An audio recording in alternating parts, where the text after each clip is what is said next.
Salam PPG, senyum, salam, sapa, semangat, sukses, surga. Amin.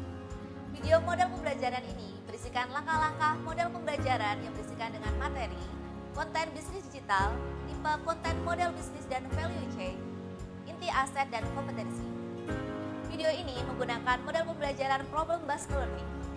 Dalam video ini juga menggunakan pembelajaran student center sehingga siswa dapat dominan di dalamnya.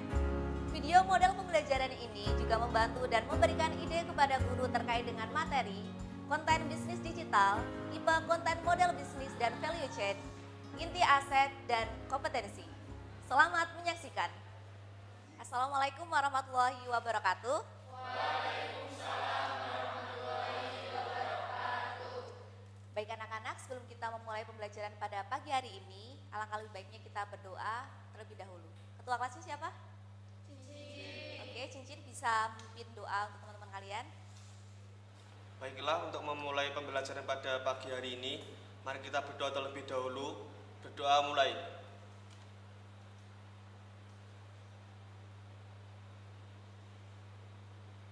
Berdoa selesai. Baik anak-anak, hari ini kita akan mempelajari mengenai konten bisnis digital, tipe konten model bisnis dan value chain, inti aset dan kompetensi. Sebelum Ibu memulai pembelajaran pada pagi hari ini, Ibu akan bertanya pada kalian. Sebenarnya apa yang kalian ketahui tentang bisnis digital itu? Dan siapa di sini yang telah melakukan bisnis digital? Kemudian, yang termasuk dalam bisnis digital itu apa aja?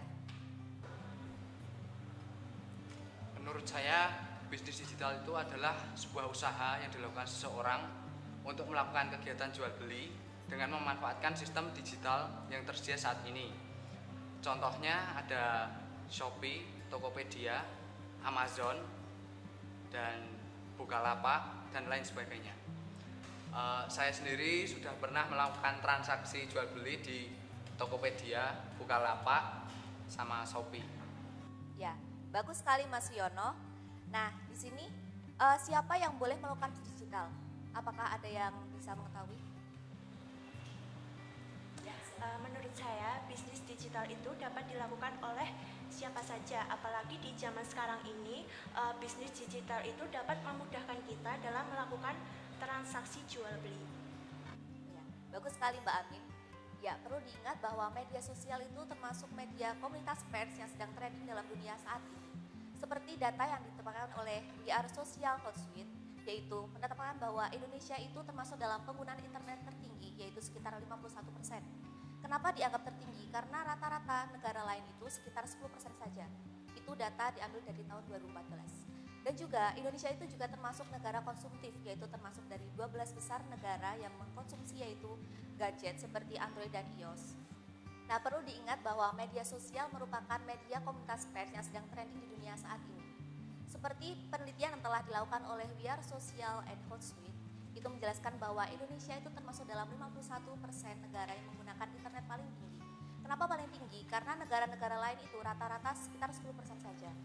Nah, Indonesia sendiri juga masuk kategori 12 besar negara yang konsumtif, karena dia mampu menggunakan ponsel pintar seperti Android dan iOS.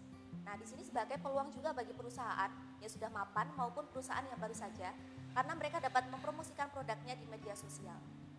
Nah, di sini memang tidak dapat dipungkiri bahwa kita sudah masuk dalam era yang sangat pesat ini, maka Ibu di sini akan memutarkan video, nanti kalian amati dan nanti kalian kaitkan dengan materi yang akan kita pelajari hari ini.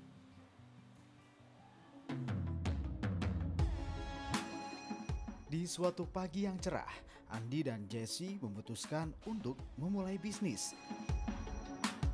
Mereka memiliki ide yang sama-sama baik, tetapi dilakukan dengan cara yang berbeda. Andi memilih membuka toko serba ada, memilih lokasi yang strategis, dan memperkerjakan beberapa orang, menyebarkan flyer, brosur, dan juga beriklan di media lokal. Dan dalam beberapa minggu, Andi berhasil melakukan penjualan. Banyak pelanggan lokal yang datang berbelanja. Andi senang dengan apa yang dia raih, namun harus mengeluarkan biaya yang cukup besar dan penghasilan yang sangat rendah. Berbeda dengan Andi, Jessie memilih untuk membuka toko online untuk menjual barang-barangnya. Dia mempekerjakan penulis konten dan juga menginvestasikan modalnya di online marketing dan mendapatkan bantuan dari SEO dan email marketing. Jesse mengiklankan toko online-nya di beberapa website. Dan dalam beberapa minggu, Jesse berhasil melakukan penjualan. Banyak pelanggan datang dari berbagai negara. Jesse sangat senang dengan apa yang dia capai. Dengan pengeluaran yang rendah, namun mendapat keuntungan yang besar. Tahun pun berlalu. Andi masih menempati gedung yang sama, bersama pekerja yang sama, dan juga dengan strategi penjualan yang sama, dan pelanggan lokal yang sama. Pengeluaran tetap masih tinggi, dan keuntungan masih sangat rendah. Jesse pindah ke kantor yang baru, mempekerjakan orang lebih banyak, dan tetap mendapatkan pelanggan baru, dan terus melayani semua pelanggan dari seluruh dunia.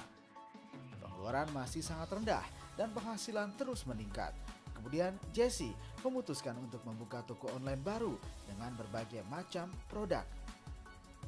Suatu hari Andi dan Jesse bertemu lagi dan Jesse menjelaskan tentang strategi penjualan yang baru dan Andi pun menyadari kesalahannya bahwa penjualan secara tradisional tidak bisa mengantarkannya lebih jauh. Berpikir lokal tapi bergerak secara global. Andi pun mengikuti cara Jesse dalam memulai bisnis.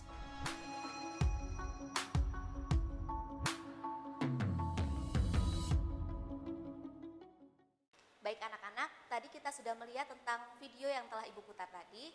Nah, di sini tugas kalian yaitu menganalisis mengenai marketplace, kemudian dampak positif dari marketplace sendiri, kemudian berikan contoh marketplace itu apa saja.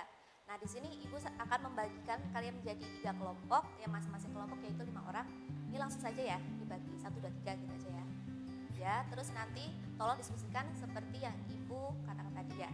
Silahkan berdiskusi.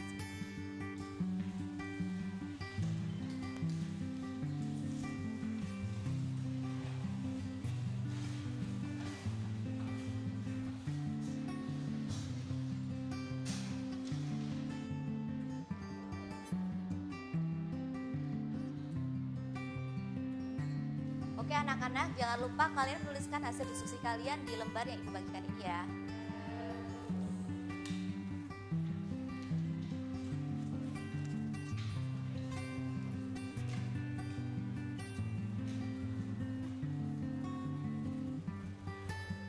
Apakah sudah selesai untuk berdiskusi? Oke, sekarang Ibu minta perwakilan dari kelompok untuk mempresentasikan hasil diskusi kalian. Apakah ada yang ingin presentasi? Ya, silahkan. Oke, Mas Slamet silahkan maju ke depan. Ya, selamat pagi semuanya. Pagi. Ya, Assalamualaikum warahmatullahi wabarakatuh. Waalaikumsalam warahmatullahi wabarakatuh. Perkenalkan kami dari kelompok 3, beranggotakan saya Slamet Yusuf, Serantan Cincinnati, Sukma, dan Vivi dan juga Syafira Aulia. Nah, kami di sini akan mempresentasikan terkait dengan hasil diskusi dari kelompok kami. Nah, berdasarkan pemaparan dari guru di depan dan juga video pembelajarannya, kami media sosial dan juga marketplace itu dapat memberikan keuntungan bagi bisnis. Nah, keuntungan yang diberikan itu bisa meningkatkan pendapatan bisnis dan juga mengurangi biaya pemasaran. Gitu. Itu merupakan kesimpulan dari hasil diskusi kelompok kami. Gitu. Terima kasih atas perhatiannya. Wassalamualaikum warahmatullahi wabarakatuh. Waalaikumsalam warahmatullahi wabarakatuh. Beri tepuk tangan untuk Mas Slamet. Silakan Mas Slamet kembali ke tempat duduk ya. Oke anak-anak, sebelum kita melanjutkan pembelajaran kita di hari ini, tolong untuk setiap kelompok menjadi satu baris dulu, kemudian ditata terlebih dahulu ya.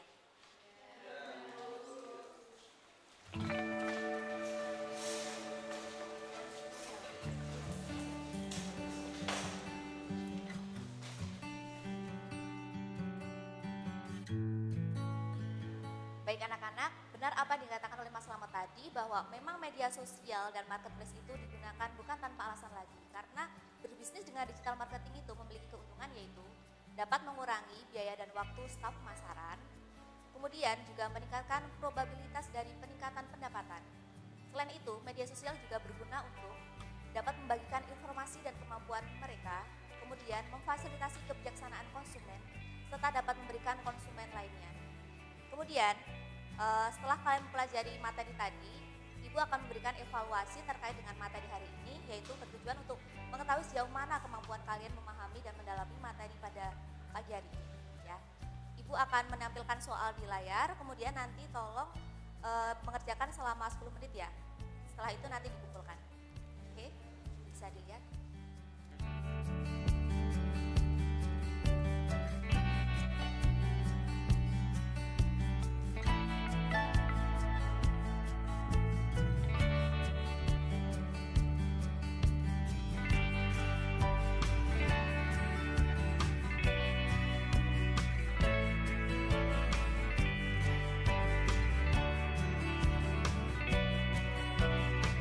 Oke, waktu sudah habis, silahkan dikumpulkan kerjaan kalian.